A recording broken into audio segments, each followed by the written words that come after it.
शकुंतला देवी। बाबा जी चरण स्पर्श।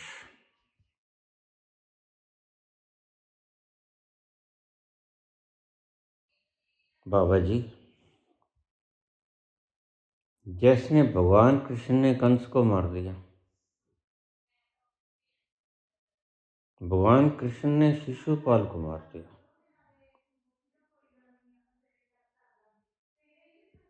भगवान राम ने ताड़का, मारीच, खरदूषण, बाली का वध किया और रावण को मार दिया। क्या आप इन राजनीतिक व्यक्तियों को समाप्त नहीं कर सकते? प्रश्न सुंदर है,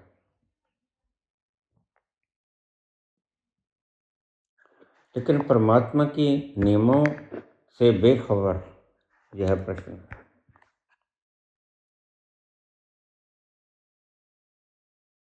परमात्मा की सृजना के बनाए हुए नियम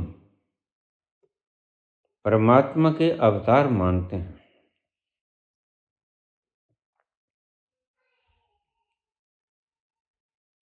और मैं परमात्मा का अवतार हूं कल।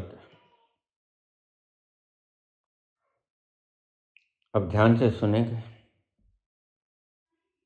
शांत हो जाइए।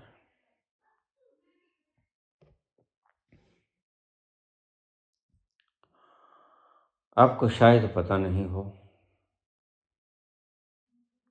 कंस बड़ा न्यायप्रिय राजा था, बहुत दयालु भी था।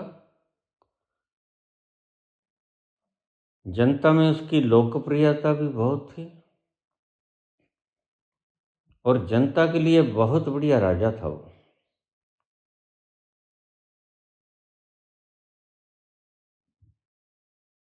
देवकी उसकी बहन थी।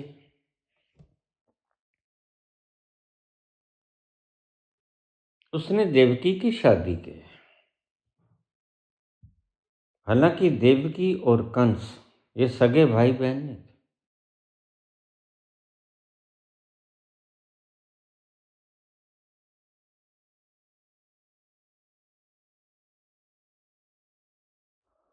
देवकी देवक की पुत्री थी,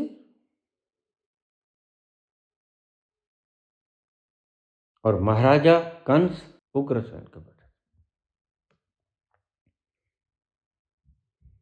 कंस ने बड़े शौक से अपनी बहन की शादी की।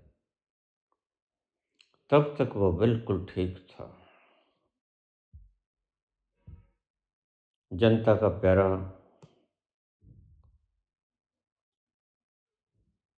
न्यायप्रिय, शक्तिशाली,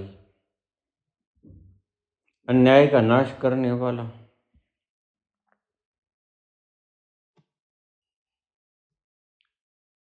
लेकिन कभी कभी परिवर्तन आ जाया करते हैं। साधु दुष्ट बन जाता है कंस की तरह, और दुष्ट व्यक्ति संत हो जाता है अजामिल की तरह। दुष्ट व्यक्ति संत हो जाता है अंगुलीमाल की तरह, वाल्मीकि की तरह। रत्नाकर डाकू संत हो गए। उल्टा नाम जपे ते जाना, वाल्मीकि भय ब्रह्म समान। ऐसा ही कंस के साथ भी हुआ। कंस ने अपनी बहन देवकी की शादी की वासुदेव के साथ। वासुदेव भी बहुत साधु व्यक्ति थे।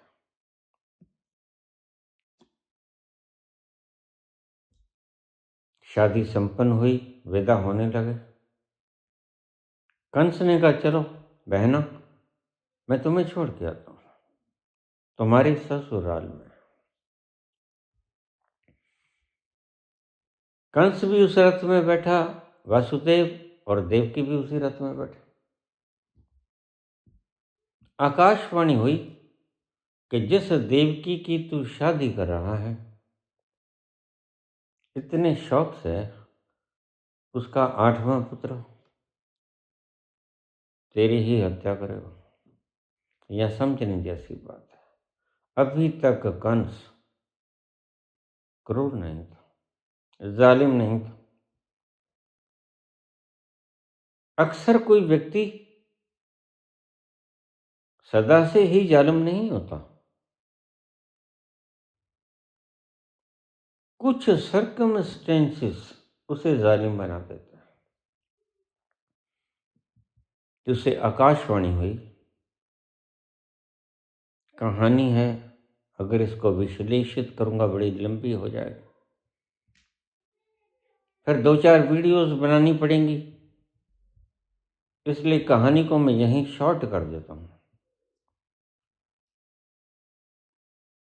तो कंस को जब भविष्यवाणी सुनी कि इसका 8वां पुत्र देवकी का तुम्हारा वध करेगा, उसने फौरन रथ से नीचे उतरा, वासुदेव और देवकी को जेल में डाल दिया और पिता उग्रसेन को जेल में डाल दिया। खुद राज्य हथिया लिया।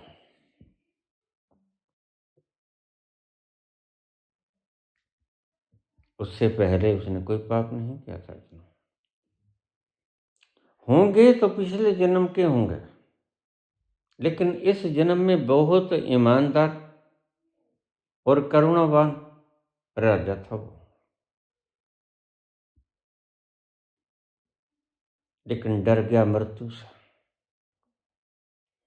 जिस बहना को मैं इतने शोक से विदा कर रहा हूं, उसी का 8वां पुत्र मेरा वध करेगा। तो एक ही उपाय होता है, राजा लोगों में बुद्धि इतनी होती नहीं, कमजोर बुद्धि के लोग होते हैं, डरपोक भी होते हैं।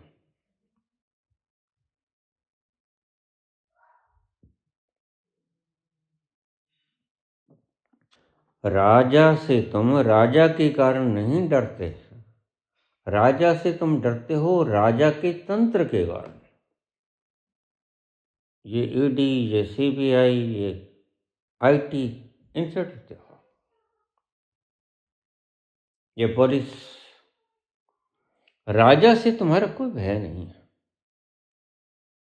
राजतंत्र, राजा के तंत्र से भय है, क्योंकि उसके पास अथाह शक्ति है। उस शक्ति से तुम डर जाते हो। निर्भीक व्यक्ति उस शक्ति से डरता नहीं। जिसने यह समझ लिया कि मरना तो एक दिन है ही, फिर ईश्वर की जैसी इच्छा वैसे मर जाऊंगा, तो वह निर्भीक हो गया। या जिसने अपने अंतस में जाके अपना वह तत्व देख लिया जो कभी मरता नहीं, वह मृत्यु से पार चला गया। ये दो ही अवस्थाओं में व्यक्ति साहसी हो जाता है। या तो ये पक्की तरह जान ले कि मरना तो एक दिन है ही, चलो फिर ऐसे ही मर जाए।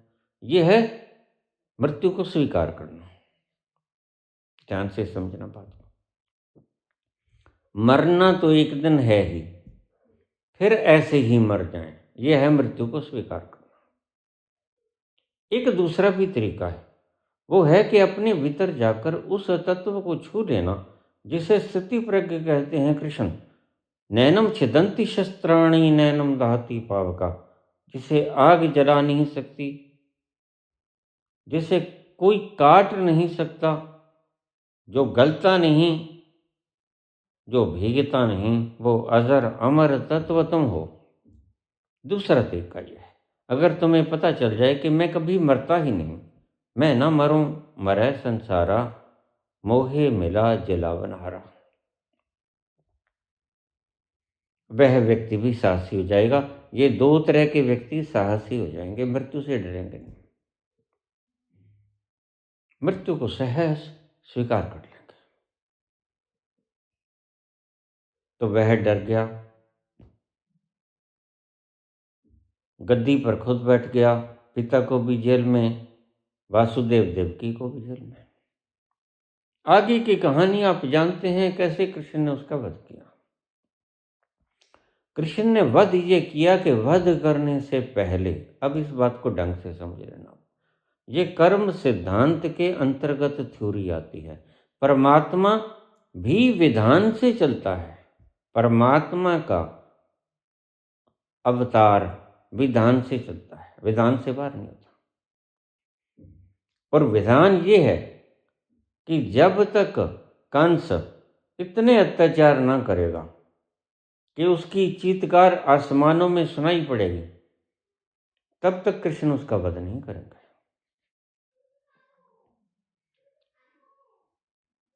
और कृष्ण इंतजार करते हैं। कृष्ण 12 वर्ष के हो जाते हैं। छोटी छोटी बच्चियों को मार देता है वो। 7 मार दिए उसने,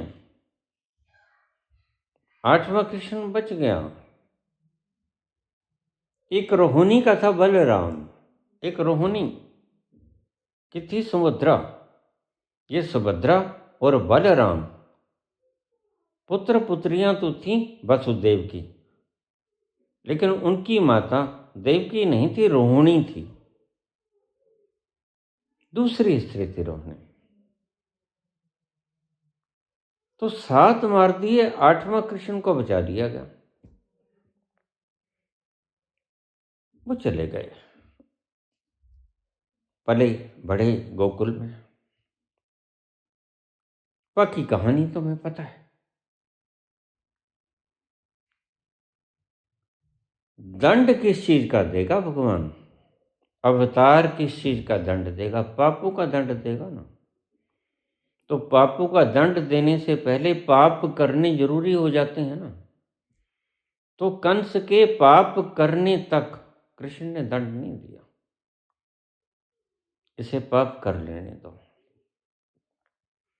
पापों का घड़ा जब फूट जाएगा, छोटे छोटे बच्चों को दीवार से पटका के मार देना, अब हिसाब लगाओ कितना पाप है। बस यही पाप जब तक राजा पूरा न कर ले, राज गद्दी पर ऊंची पदवी को पर आसीन होने के लिए किसी का वध न करे, छुपाने के लिए वध न करे, उसको मार दे, उसको मार दे, उसको मार दे, जिसके पास राज है राज न खुल जाए, तो ये सब चीजें पापों में गिनी जाएंगी। और जब पाप का घड़ा भर जाएगा तो फोड़ देगा वो। ये है सारी कहानी, जिसको हम कहते हैं नियम प्रकृति का। और जब घड़ा भर गया तो कृष्ण आगे उसे मार देते हैं, बलराम के साथ आके मार देते हैं कृष्ण। बेकसूर को नहीं मारते। कंस अपने आप में एक बहुत करुणावान राजा था, प्रजा का हितकारी था, प्रजा को कभी तंग नहीं किया उसने। दूसरी बात आ जाए शिशुपाल की। शिशुपाल को उसने 99 मौके दिए।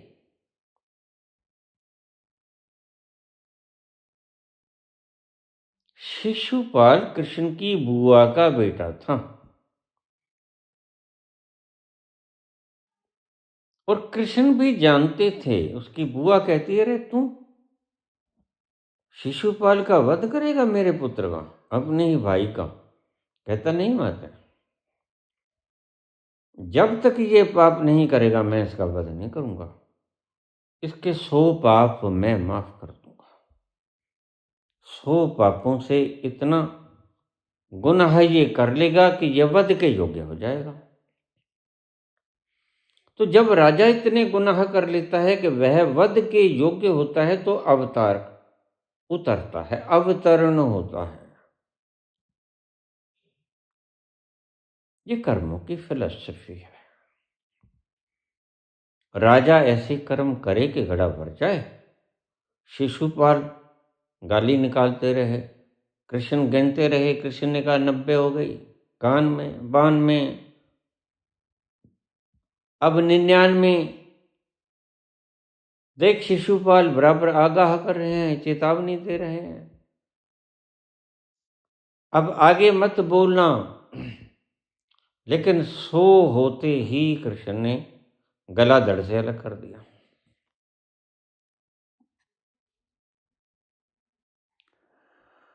पापी को मिटाने के लिए उसके पाप का घड़ा भरना जरूरी होता है। शिशुपाल का भरा, कंस का भरा, जरासंध का भरा, उसको मरवा दिया उसने, जरासंध को।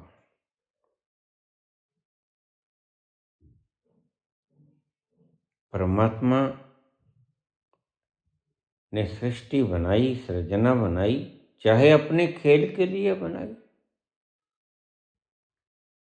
या किसी कारण से बनाई, इन डिस्कशंस में जाने की बजाय तथ्य को समझो और तो तुम्हें सारी बात समझ आ जाएगी। तथ्य ये है कि पाप का फल घड़ा भरने पर पूरा मिलता है और उस पाप का फल देता है अवतार, जब पूरा घड़ा भर जाता है। तो कृष्ण ने मारा कंस को, कृष्ण ने मारा शिशुपाल को,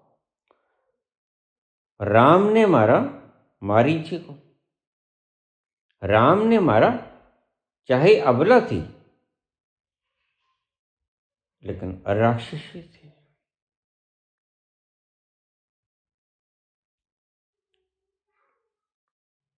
खरदूषण थे, तड़का थी। इन्होंने जीना हराम कर दिया था। जो लोग अपने अंतस में जाकर अपने अंतस को देखना चाहते थे, ये लोग उन्हें डिस्टर्ब करते थे। तो राम ने जब देखा, लक्ष्मण ने जब देखा कि ये बड़ा उत्पात मचा रहे हैं, उन्होंने उनकी हत्या कर दी। लेकिन इंतजार किया, दुखी होकर ही गए थे विश्वामित्र, ऐसे तो कोई जाता भी नहीं। तो राम ने जब देखा कि उत्पात घना है इनका और घड़ा भर गया, तो उन्होंने, चाहे स्त्री थी चाहे पापी, पाप चाहे स्त्री करे चाहे पुरुष करे, वध के योग्य हो जाता है। यही कृष्ण ने कहा। अर्जुन कहता है फिर मैं क्या करूं? मेरे सगे संबंधी हैं, मेरे पितामह हैं, मेरे गुरु हैं, मेरे भाई हैं, फिर मैं क्या करूं? पाप तो किए मैं जानता हूं, लाक्षागृह में इन्होंने हमें जल के मारने की चेष्टा की, फिर जुए की पासाबाजी से इन्होंने इंद्रप्रस्थ जीत लिया, 13 वर्ष का वनवास दे दिया। कितने तशद्दुद क्या नहीं सहे हमने। भीम को जहर देकर मारने की चेष्टा की गई, क्या क्या नहीं षड्यंत्र रचे इन्होंने। लेकिन फिर भी अर्जुन कहता चलो कोई बात नहीं, मेरे गुरु हैं, मेरे पितामह हैं। लेकिन कृष्ण कहते हैं तुम्हारा गुरु और तुम्हारा पितामह यह शरीर नहीं है। जिनके मरने के भय से तू शोकग्रस्त होता है और धैर्य को खो रहा है, वह तत्व कोई और है। भीष्म पितामह तो इस घर में बैठे हैं जिसे तुम भीष्म पितामह मान रहे हो। गुरु द्रोण तो इस घर में बैठे हैं जिसे तुम गुरु द्रोण मान रहे हो। वास्तव में ये गुरु द्रोण के शरीर हैं, उनके घर हैं, भीष्म पितामह के घर हैं, और ये तुम्हारे ताए के बेटे हैं, इन सब के घर हैं। दुर्योधन तुम्हारे ताए का बेटा है, लेकिन ये दुर्योधन इसका घर है, दुर्योधन तो भीतर बैठा है। इसलिए जिनके लिए शोक नहीं करना चाहिए, उनके लिए हे अर्जुन तू शोक कर रहा है। सब गिनाए इसने क्या क्या पाप किए।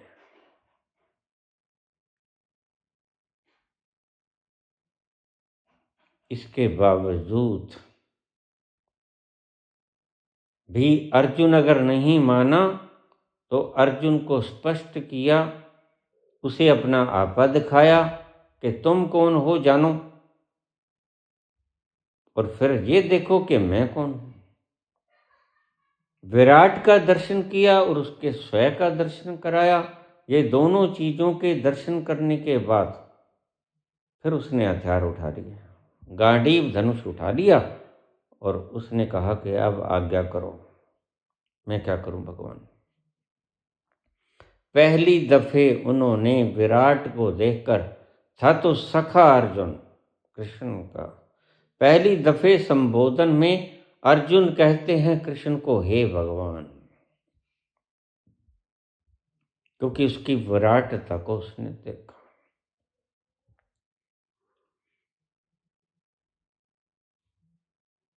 और पूछा, अब मुझे आज्ञा दो, what should I do now. Krishna ने कहा, गांडीव उठा लो और इनके कलेजों को बेच दो।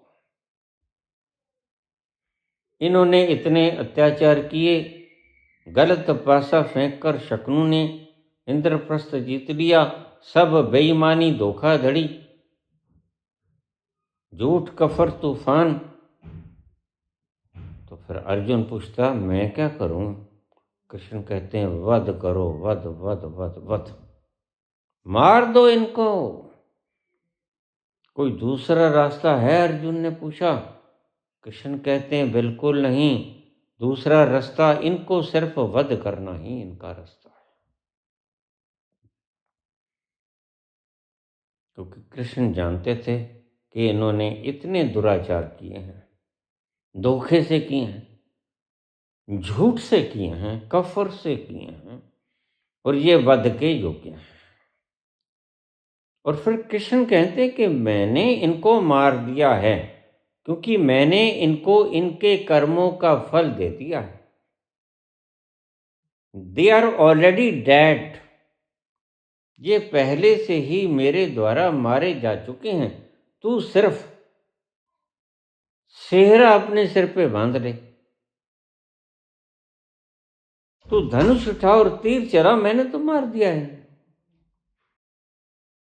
तू सेहरा अपने सिर पर ले ले।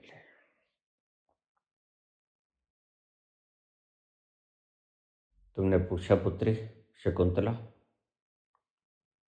जब तुम्हारे पास सारी शक्ति है तो फिर इंतजार काहे का। इंतजार पाप के घड़े का भरने का। घड़ा करीब करीब भर गया है, तुम देख नहीं रहे हो क्या दशा है। घड़ा भरते ही मैं मेरे उस विद्या को अपनाऊंगा जो कृष्ण ने अपनाई, जो किसी भी अवतार ने अपनाई, उस विद्या को अपना के। लेकिन मुझे कृष्ण को, अर्जुन की जरूरत होती है, क्योंकि पांडवों से कौरवों ने छल किया था। कौरवों ने कृष्ण का कुछ नहीं बिगाड़ा था, इसलिए कृष्ण सीधे सीधे हथियार नहीं उठा सकते थे। आज तुम्हें नई बात समझा दूंगा। उससे लोग पूछ देते हैं, कृष्ण ने क्यों नहीं उठाया हथियार। क्योंकि कृष्ण का कुछ नहीं बिगाड़ा था कौरवों ने। कौरवों ने बिगाड़ा तो पांडवों का बिगाड़ा। इसलिए मगज खपाई में वक्त जाया कर दिया अर्जुन ने, क्योंकि वो चाहता था अर्जुन के साथ अत्याचार हुआ, अर्जुन ही अपने हाथों से इन्हें मारे। अंदर खाते तो मेरा नियम इन्हें मार चुका है, लेकिन सेहरा तो इसे लगे। यही तो मैं तुम्हें कह रहा हूं पुत्री, कि तुम सिर्फ सब्सक्राइब करो। फिर अगर तुम पूछो कि हमें सब्सक्राइब करने की क्या जरूरत है, इतना बल मेरा क्यों खर्च करवाती हो कि मैं उस शक्ति को तुम्हारे ऊपर प्रयोग करके तुम्हें मूर्छित करूं और तुम्हें वहाँ सेंटर पे पहुंचाऊं जहाँ वोटिंग हो रही है, वहाँ तुम्हारे अंगूठे से वो बटन दबा दूं, इतना काम तुम करो। सब्सक्राइब तुम करो, मेरी बातें सही हैं तो मुझे सब्सक्राइब करो। बटन तो दब ही जाएगा पुत्री, तुम चिंता मत करो। बटन तो सदा ही संत के पक्ष में दबा करता है, असंत के पक्ष में नहीं दबा करता। ये धर्म युद्ध है। आज बड़ी अजीब तरीके की स्थिति उत्पन्न हो गई है। अधर्मी लोग खुद को धार्मिक बता रहे हैं, लेकिन धार्मिकता उनका पहना हुआ नकाब है, जबकि भीतर से वो अधर्मी है। ये धर्म है क्या? किसी को मरवा देना, फिर कोई बाहर बात ना आ जाए फिर उसको मरवा देना, जिसके पास राज है उसको मरवा देना, किसको अमेरिका भगवा देना, किसी के साथ क्या करना, किस किस के साथ संबंध स्थापित हुए ये बताना नहीं, बताना कि मैं तो बड़ा त्यागी हूं, ये धर्म नहीं है। आज अधर्म ने धर्म का जामा पहन लिया। ये और भी कठिन हो गई कल्कि के लिए। अब तुम कहोगे कि ये तो धार्मिक बंदा है, यहीं तो मुसीबत खड़ी होती है। जो रोज नए नए निकल के आते हैं, इनके नए नए सांप, वो ऐसे ही थोड़े आ जाते हैं। सुब्रमण्यम स्वामी को मैं देशभक्त नहीं कहता, देशद्रोही कहता हूं। तुम्हें जानकर बड़ी हैरानी होगी। और उस सभी व्यक्ति को मैं देशद्रोही कहता हूं जो इन मोदी के, अमित शाह के लूपहोल्स को जानते हैं, लूप होल्स को जानते हुए बताते हैं वो देशद्रोही हैं। रोज बोलते हैं मोदी के बारे में, गंदा बंदा है, चोर है, ठग है, बेईमान है, लुटेरा है, यह कोई अच्छा आदमी नहीं, इसके लूप होल्स मेरे पास हैं। तो मैं एक सवाल करना चाहूंगा मिस्टर सुब्रमण्यम स्वामी से, देश को अंधेरे में क्यों रख रहे हो? तुम्हारे पास लूप होल्स हैं तो फिर बता क्यों नहीं देता? क्या ये देशद्रोह नहीं है? एक व्यक्ति देश को गुमराह कर रहा है, गलत गलत बातों में धर्म का लबादा ओढ़कर खुद अधर्मी है भीतर से, और तुम्हारे पास लूप होल्स हैं। तुम्हारा न बताना तुम्हारी देशद्रोहिता का प्रमाण है। अगर तुम सत्य में देश के साथ प्रेम करते तो तुम बता देते, भाई देखो जिस आदमी को आपने गद्दी पर बिठाया 11 वर्ष हो गए, उससे पहले गुजरात पे शासन किया, तुम तब भी जानते थे।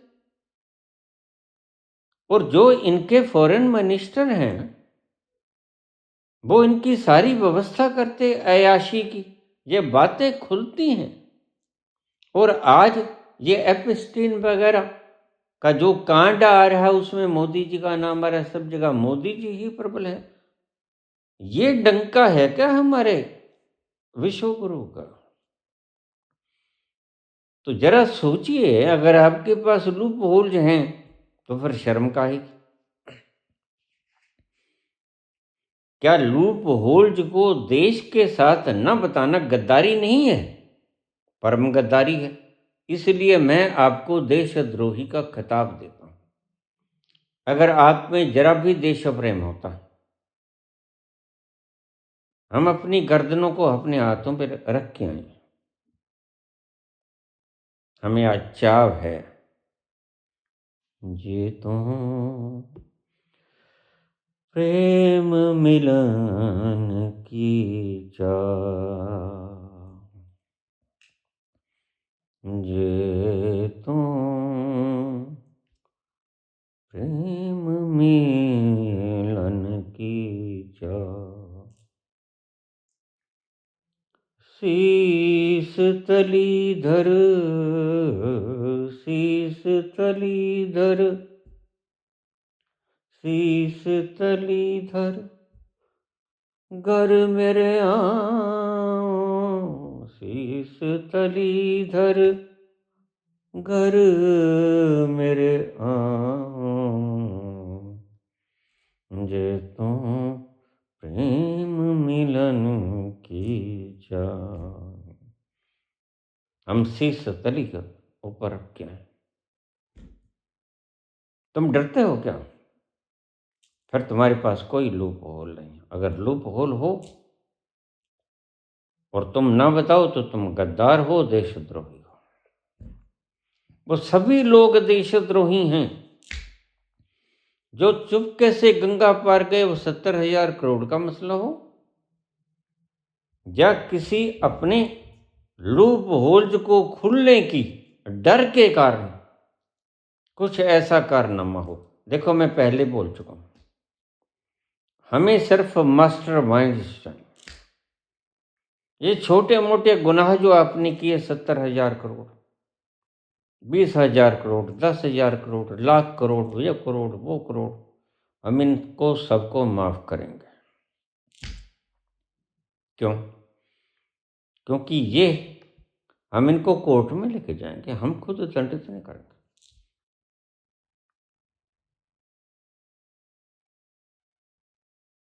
और इनको हम बनाएंगे गवाह सरकारी। ये कहेंगे हाँ जी हमने किया था, लेकिन हमने इसने डरा दिया कि तुम्हारी फाइल तैयार है।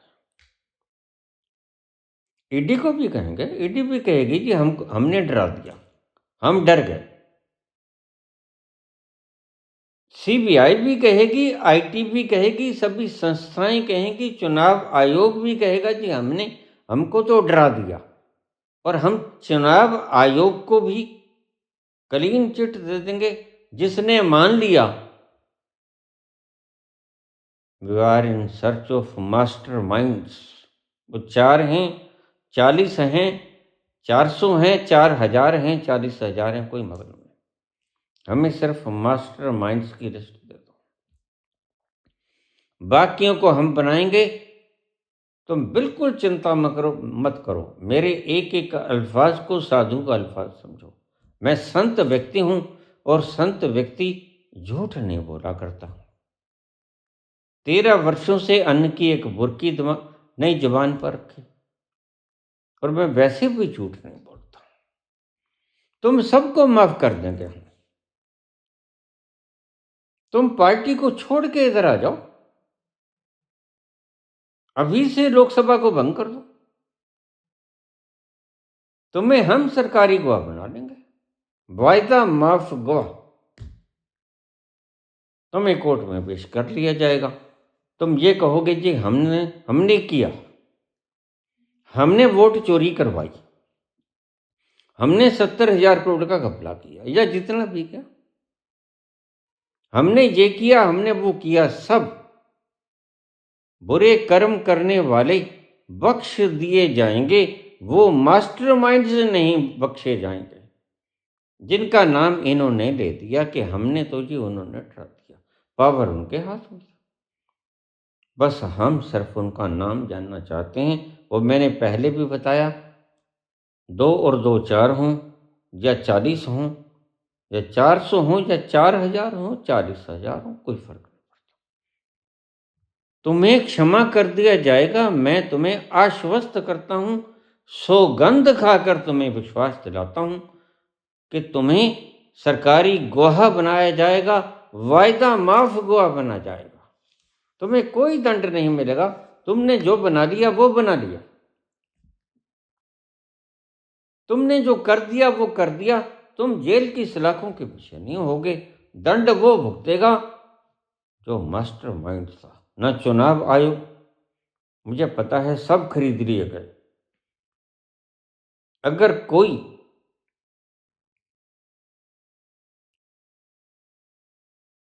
न्यायपालिका में भी ऐसा व्यक्ति जज है जिसने ऐसा कुकर्म किया है, उसको भी हम क्षमा कर देंगे, हमें पता है। आप भी कह दो कि हमें जी डर था कि ये जज लोहा की तरह हमें न मरवा दे। आपकी बात बिल्कुल ठीक है। हम आपको माफीनामा देकर पहले लिखेंगे, आपको वायदा। संत झूठ नहीं बोलता। आपको हम, सारी दुनिया सुन रही है, सारी देश की जनता गवाह है, साक्षी है। हम आपको दंड नहीं देंगे, हमको क्षमा कर देंगे। बस क्षमा करने का सिर्फ एवज, इस एवज में क्षमा करेंगे कि तुम सही अपराधियों को नकाब उतार दो, इसलिए क्षमा करेंगे। तुम्हें दंड भी नहीं मिलेगा, तुम मुक्त जीवन जियोगे। आगे के लिए भी इन के चंगुल से बचाओगे, सारी जनता को भी चंगुल से बचा लोगे, तुम्हें बहुत बड़ा पुण्य लगेगा। और तुम्हें तुम्हारी योग्यता के आधार पर, जो भी तुम्हारे योग्यता के आधार पर जो भी तुम्हें ओहदा बनता है वो भी देंगे। इतने बंदे हम कहां से लेके आएंगे नए? हमें अनुभवी लोगों की भी आवश्यकता है।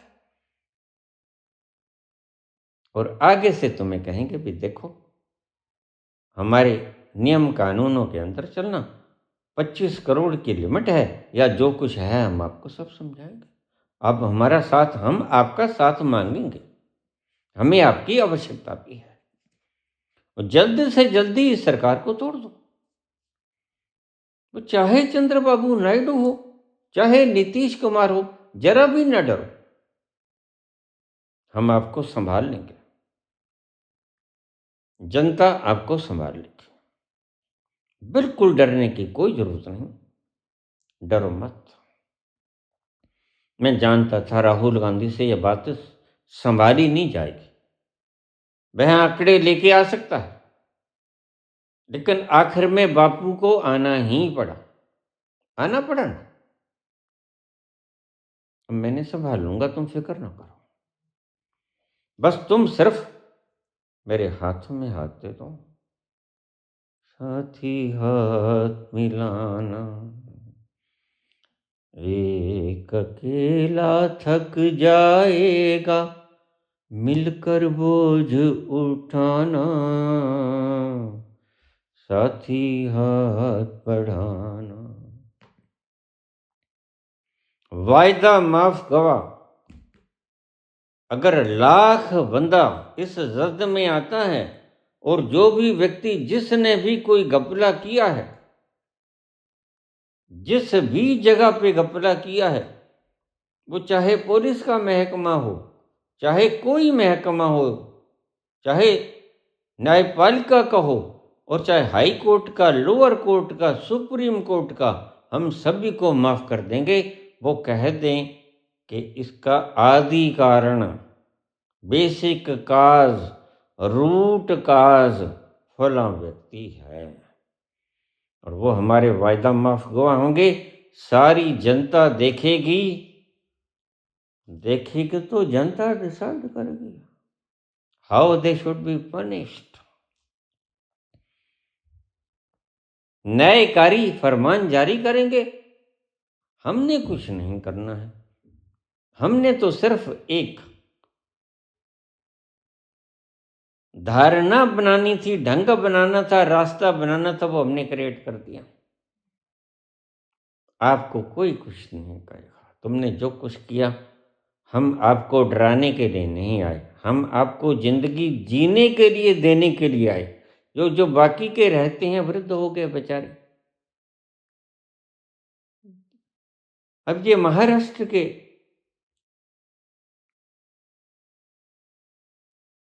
अन्य मुख्यमंत्री हैं शरद पवार जी, उम्र में मेरे से बड़े होंगे। मेरे देश के नौजवानों, कुछ इणे गिणे चुने व्यक्तियों ने तुम्हारा जीवन नरक बना दिया है। संस्थाओं का डर दिखा के, और संस्थाओं को खरीद लिया उनको भी डर दिखा के। इनके पास एक ही, वो ही पुराना जो ब्राह्मणों के वक्त से चला आ रहा है, मनुस्मृति। भय दिखा दो, नहीं भय से कोई माने तो खरीद लो।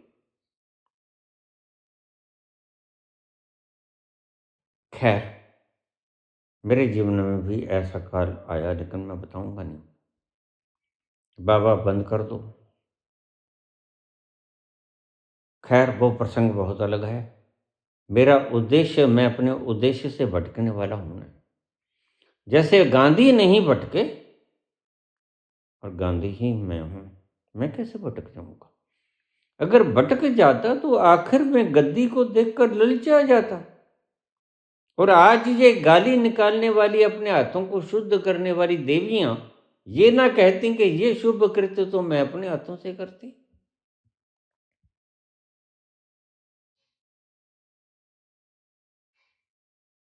अंत बताता है कि व्यक्ति का जीवन किस नियत से गुजरा। महात्मा का अंत वैसे ही गुजरा जैसा बोला। आजादी के बाद शपथ ले रहे थे जवाहरलाल नेहरू, और हम अपनी बकरी निर्मला को नहला रहे थे।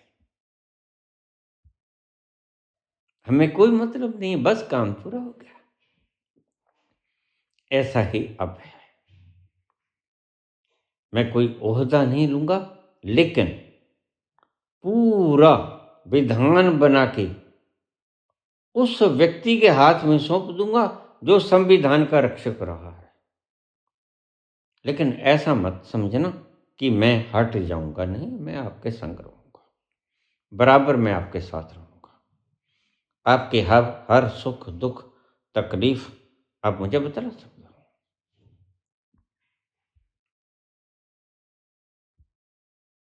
किसी को दंड नहीं मिलेगा। किसने कुछ किया किया, देखो किसी ने कुछ किया, साथ तो कोई नहीं लेके जाएगा। मैं भी जानता हूं, मृत्यु बता देती है कि तुम्हारा यहां कुछ नहीं है, क्योंकि यहां सब छोड़ चले, इसलिए तुम्हारा कुछ नहीं।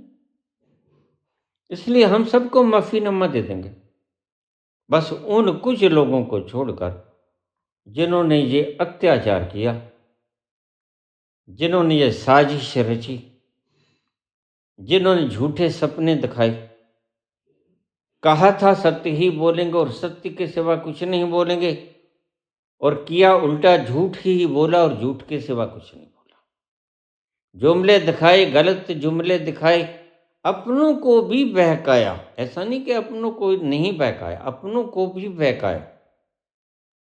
तो अपने भी जो कहते हैं कि हम इनके हैं, तो देर आयद दुरुस्त आयद, वो आ जाएं ठीक, लेकिन जनता की हमारे पास बहुमात्रा है। 2/3 भाग में हम ले लेंगे, और कुछ ऐसे हैं जो प्रावधान हम बनाएंगे। 2 बार से ज्यादा कोई प्राइम मिनिस्टर नहीं रह सकेगा। अवधि 4 साल की कर दी जाएगी, वही अमेरिका सिस्टम। पार्टीज 2 से ज्यादा रिकॉग्नाइज नहीं होंगी। तीसरी पार्टी से कोई भी लड़ सकता है, वो होगी निर्दलीय। ऑथेंटिक पार्टी सिर्फ 2 होंगी, वो कोई भी हो जाए। तीसरी पार्टी होगी निर्दलीय, कोई लड़ना चाहता है निर्दलीय लड़े। खैर, मैंने सारी बातें बता दी, डरो मत। जिसने कुछ हेरा फेरी करी है, तो कोई परमात्मा के दरबार से चोरी होती नहीं। वहां को तो तुम कुछ चुरा नहीं सकते, वहां तो दया में, कृपा में मिलता है। तुमको बख्श दिया जाएगा। तुमने पदार्थ चुराया है, और पदार्थ चुराए है तो तुमको छोड़ दिया जाएगा और तुम्हें योग्य पद दिया जाएगा, ये विश्वास लेके कि तुम आगे से ऐसे कृत दुष्कृत नहीं करोगे।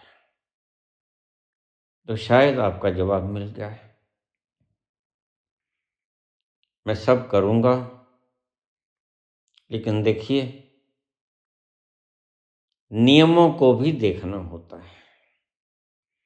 हम सब जानते हैं कि जब सब्जी बनानी तो पहले क्या डालना,